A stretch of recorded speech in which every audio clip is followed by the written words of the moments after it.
Okay, analysing SERPs and using the Moz keyword difficulty tool to work out the number of definite wins. Let's do an example here. So I've got rowing machine reviews and best rowing machine. So you just put those keywords in there. Make sure you've got the right the right country you're targeting. So in this instance it's United States. If not, you change to whichever one it is. Hit get difficulty, and Moz will crunch the data. Eventually it will show up ready to roll, and you just I normally just hold down Control and then click View, and then they open up into new tabs. So here's the results for rowing machine reviews. And what I normally do, I actually don't normally look at this top bit here too much. I normally just come straight down to the bottom here and have a look at the SERP overall. And initially, I find it's easiest to first of all discount by domain authority and then by page authority. And remember, with calculating definite wins, what you're looking for is to identify or to find keywords and keyword sets that have at least 5 definite wins, which means that we're essentially starting at 10 and we're removing one each time that a certain site fails the filters. So and they only need to fail at once for it to be counted as an unknown. So in this instance here, we can see, so what we're looking for is domain authority of 75 or above, and page authority of 50 or above. If we see those, we deduct one each time that we see it, but only once per result. So let me go through this and give you an example. So number 1 is fine, number 2 is fine, number 3 is fine. The result in number 4, you can see it's got the page authority is fine, but you can see the domain authority is 99, so that's obviously over 75. So we have one unknown for that. Or the other way of looking at that is you have 9 definite wins. This one here is close, but it's fine. This one here is fine, and this one here. Now this position 7 here, it actually fails on both the domain authority and the page authority, but it still only gets counted as one unknown because we're just discounting that single result. It happens to be that this position 7 result fails both on the page authority and the domain authority, but we only count it once. So we have overall, and then these ones down below here are perfectly fine. Let me just look to see if there's any. So there's no exact match domains. That one's, well, we could probably count that one. We're looking at rowing machine reviews. If you wanted to be conservative, you could count hyphens as an exact match domain, and really review or reviews sort of gets treated the same anyway. So you could count that as an exact match domain, and we only count an exact match domain as an unknown if it has a page authority of 40 or above, so a little bit lower than our standard 50 or above page authority, only for exact match domains. And that's where the keyword that you're targeting, so for example rowing machine review, is in that exact order. It's got hyphens there, but we'll count that as an exact match domain anyway. This one here, for example, rowing reviews hub.com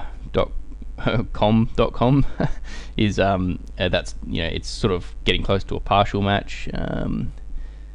There's no other ones here that are partial matches either. So anyway, summarizing that, it would be up to you if you want. If you want to be conservative, you could count that as an exact match domain, but its PA is under 40, so that's fine. So we've got 2 unknowns for this, which means we have 8 definite wins. Let's have a look at the and then obviously the other thing you want to check for while you're looking at the SERPs, to see if there's like an e-commerce lien. But I mean, really what you're looking for, to see the reverse of that, and to see if there's clear Amazon affiliate sites or other SEO'd sites that are ranking. So to do that, you just open up click a few if you're not too sure, open up the tabs and have a look. So I know this one, that one, probably that one, these ones, I mean these really all look, that one there is a company, but I know all these results here are clear Amazon affiliate sites. So we can have a look at all of those just to make sure that there's no oh, that one's terrible looking.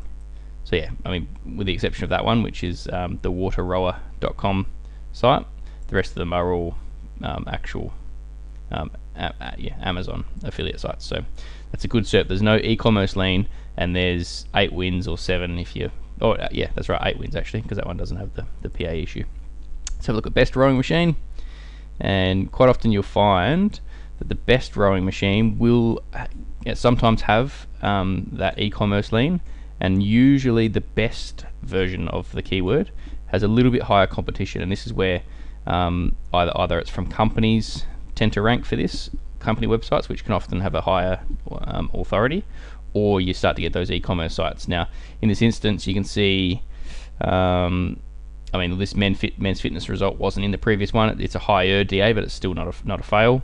We've still got some affiliate sites. Look at 8 and 9 there. Number 1 still the same. You can see the Amazon result here is a little bit higher than what it was over the page. Concept 2 wasn't on the other result, but it is on this one. So you can see it's a little bit of a different looking SERP, even though searchers might be potentially looking for the same thing. And so again, we go through the same process, and we're looking to count back from 10. So obviously this one here fails because it's got a DA of 99. Next results are all fine, and then you've got this concept 2 one. The domain authority is fine, but it fails on the page authority being over 50. So we have 1, 2 unknowns, and then this result in number 7 fails on both, but again we only count that as 1. So that brings us down to 987, and then these results are all fine. So that gives us a definite wins of 7 for this instance. Last check is you go through and you check for those any EMDs, and same result as last time. We've got this one here, but the page authority is not above 40, so that's fine.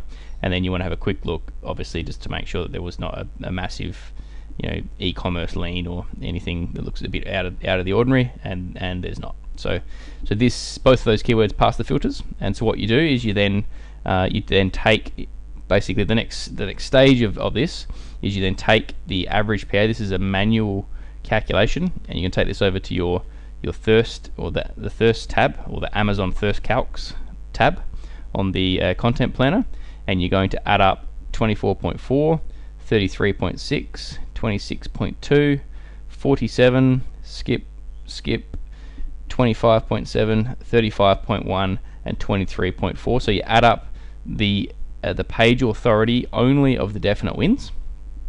That's those ones there, and whatever figure you get for that, you divide that by the number of definite wins. So let's just say it worked out to, I don't know, 210, for example, just for a nice figure. So say all these numbers of the 7 different definite wins added up to 210. You divide that by 7 because that's how many definite wins there are, and that would give you an average page authority of 30. Okay, so that's how you do the full process.